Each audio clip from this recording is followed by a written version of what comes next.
বাংলাদেশের বিশ্বকবি রবীন্দ্রনাথ ঠাকুরের পৈতৃক বাড়িতে সেদেশের তত্ত্বাবধায়ক ইউনুস খানের অন্তর্বর্তীকালীন সরকারের নেতৃত্বে দুষ্কৃতিকারীরা বর্বরোচিত ন্যাক্কারজনক হামলা চালিয়েছে। তারই প্রতিবাদে শনিবার শহরের রাজপথে বিক্ষোভ মিছিলে শামিল হয়েছে প্রদেশ বিজেপি। এদিনের বিক্ষোভ মিছিলটি ফায়ার ব্রিগেড চৌমুহনী থেকে শুরু হয়ে বর্ডার গোল চত্বর গিয়ে শেষ হয়েছে। এদিন বিধায়ক ভগবান দাস বলেন, বাংলাদেশের মোহাম্মদ ইউনুসের অন্তর্বর্তীকালীন শাসনামলে শাহজাদপুরে রবীন্দ্রনাথ ঠাকুরের পৈতৃক বাড়িতে আক্রমণ চালিয়েছে। অত্যন্ত অনুতাপের বিষয়, যিনি বিশ্বকে সুদূর পথ দেখিয়েছেন, আজ তারই পৈতৃক বাড়িতে হামলা চালিয়েছে দুষ্কৃতিকারীরা।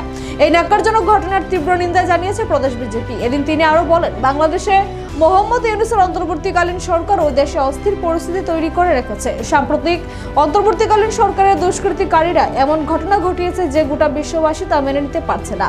শাহজাদপুরে রবীন্দ্রনাথ ঠাকুরের পৈতৃক বাড়িতে আক্রমণ চালিয়েছে। এরই প্রতিবাদে গোটা দেশে বিক্ষোভে শামিল হয়েছে বিজেপি নেতৃত্বরা।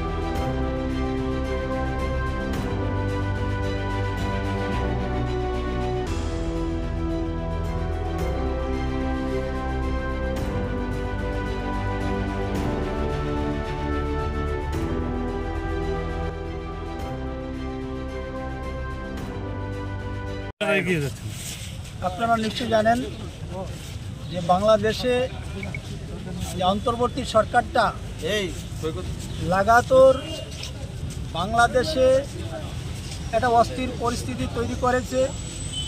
সাম্প্রতিককালে আমরা দেখেছি এরা কাউকেই বাদ দেয়নি।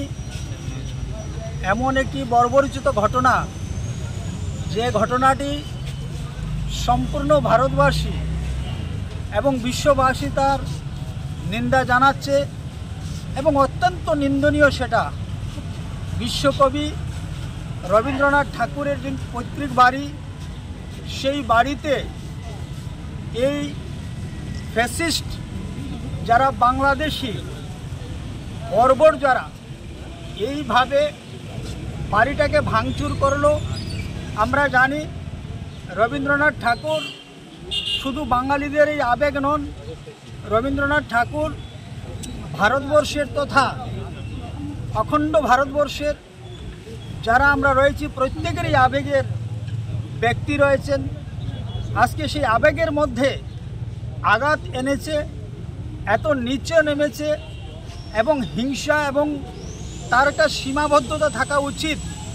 কিন্তু সেদিন রবীন্দ্রনাথের মতো একজন বিশ্বগুরু, বিশ্বকবি সেখান থেকে রেহাই পাননি। এই হায়নার দলেরা রবীন্দ্রনাথ ঠাকুরকে রক্ষা করেনি, শেষ রক্ষা পাননি। তাই আজকে আমরা তারই প্রতিবাদে আগরতলাতে আমরা এখানে যে চেকপোস্ট রয়েছে, সেই চেকপোস্টের সামনে আমরা বিক্ষোভ প্রদর্শন করতে যাচ্ছি। এবং আজকের এই বিক্ষোভ আমাদের শেষ নয়, আমরা প্রতিটি জেলায় আমাদের এই বিক্ষোভ প্রদর্শন চলছে। একই সঙ্গে আগামী 16 তারিখে প্রত্যেকটা বিধানসভা ভিত্তিক আমাদের এই বিক্ষোভ চলবে এবং আমরা এই বিক্ষোভের মাধ্যমে জানান দিতে চাইছি যে যারাই বাংলাদেশে এই ঘটনার সঙ্গে যুক্ত রয়েছে, তারা কোনো অবস্থাতেই সমাজের সুস্থ মস্তিষ্কের মানুষ হতে পারে না। এদের বিকৃত মানসিকতা, এটা থেকে সমস্ত অংশের মানুষ যেন ঐক্যবদ্ধ হয়ে তার প্রতিবাদ আমরা করি এবং তার বিরুদ্ধে আমরা সোচ্চার হই। আগামী দিনও যেন ওই সকল বাংলাদেশের যারা হায়নারা, বাংলাদেশের যারা বর্বররা এই ধরনের কাজ করতে তারা অন্তত পক্ষে একটু চিন্তা ভাবনা করে।